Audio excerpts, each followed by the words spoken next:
संधी आणि सूर्योदय या दोघांमध्ये एकच समानता आहे, ती म्हणजेच उशिरा जाग येणाऱ्याला या दोन्ही गोष्टी मिळत नाहीत। तात्पर्य, लवकर उठा, निरोगी राहा, सोबतच आयुष्यामध्ये जेव्हा आपण सक्सेसच्या रस्त्यावर असतो प्रत्येक संधी ही निरखून घ्या आणि येणारी कोणतीही संधी हातातून सोडू नका।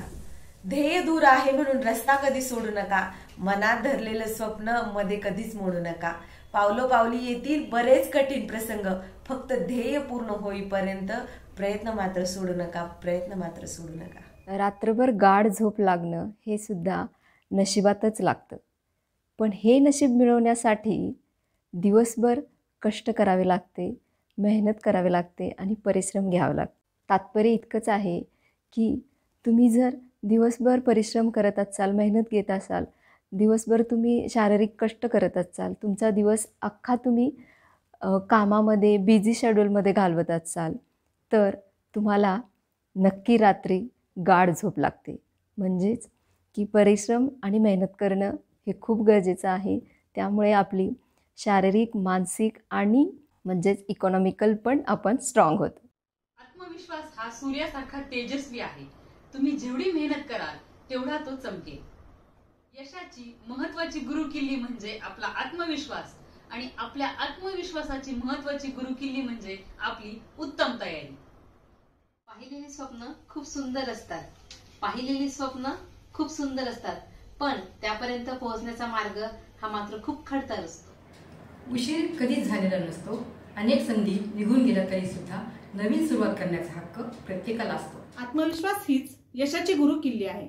जीवनात यशस्वी होण्यासाठी आत्मविश्वास असणे खूप गरजेचं आहे। जेवढा आत्मविश्वास जास्त तेवढे कार्य जास्त।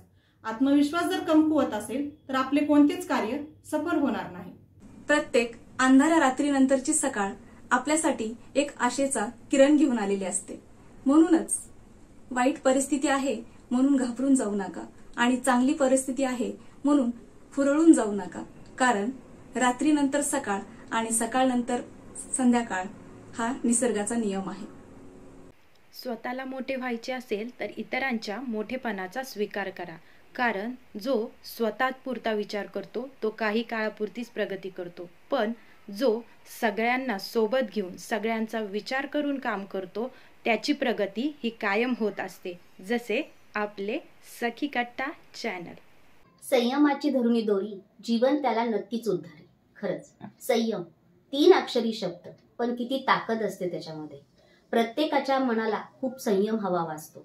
कुठलीही गोष्ट आपल्याला तडीस न्यायची असेल तर त्यासोबत कष्ट, प्रामाणिकपणा, सचोटी आणि याचबरोबर संयमाची जोड ही हवीच असते। खरं तर संयम हा मनाचा असो तर तो अगदी अतिशय गरजेचा असतो, कारण कसं होतं, हा संयम जर आपण धरला तर आपण कुठलंही कार्य अगदी यशस्वीरित्या पूर्ण करू शकतो।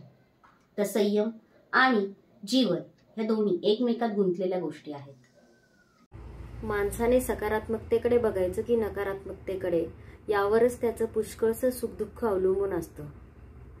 कासवाच्या गतीने का होईना दररोज थोडी थोडी प्रगती करा। भरपूर ससे येतील आडवे, पण त्यांना हरवायची हिंमत ठेवा। छत्री पावसाला थांबवू शकत नाही, पण पावसात थांबण्याचे धाडस नक्कीच देते।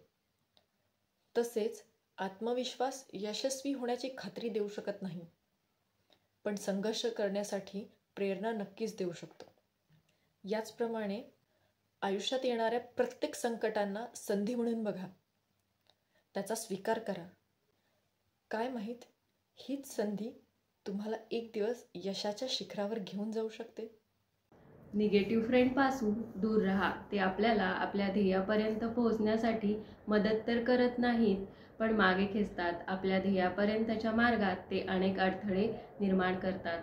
म्हणून असे निगेटिव्ह फ्रेंड ओळखा आणि त्यांच्यापासून दूर राहा। कुठलीही असाध्य गोष्ट आपल्याला साध्य करायची असेल तर त्याला मेहनत, टीम वर्क या सर्व गोष्टी लागतात। चांगले लोक आणि चांगले विचार तुमच्याबरोबर असतील तर कोणीही तुमचा पराभव करू शकत नाही। शून्यालाही देता येते किंमत, पण त्यापुढे एक होऊन उभे राहावे लागते। जैसी संगत वैसी रंगत। संगत जर चांगली असेल तर माणूस व्यक्ती घडते। जर 5 श्रीमंत व्यक्तींमध्ये राहिलं तर 6वी श्रीमंत व्यक्ती आपण बनतो। 5 सफल व्यक्तींमध्ये राहिलं तर 6वी सफल व्यक्ती आपण बनतो व आपण 6 ज्ञानी लोकांसोबत राहिलं तर 7वी ज्ञानी व्यक्ती आपण बनतो. म्हणजे सर्व काही शक्य संगतीमुळे होते. स्वप्न सत्यात उतरण्या अगोदर आधी ते स्वप्न बघावे लागते. तसेच नशिबावर विश्वास न ठेवता नेहमी मेहनतीवर विश्वास ठेवा.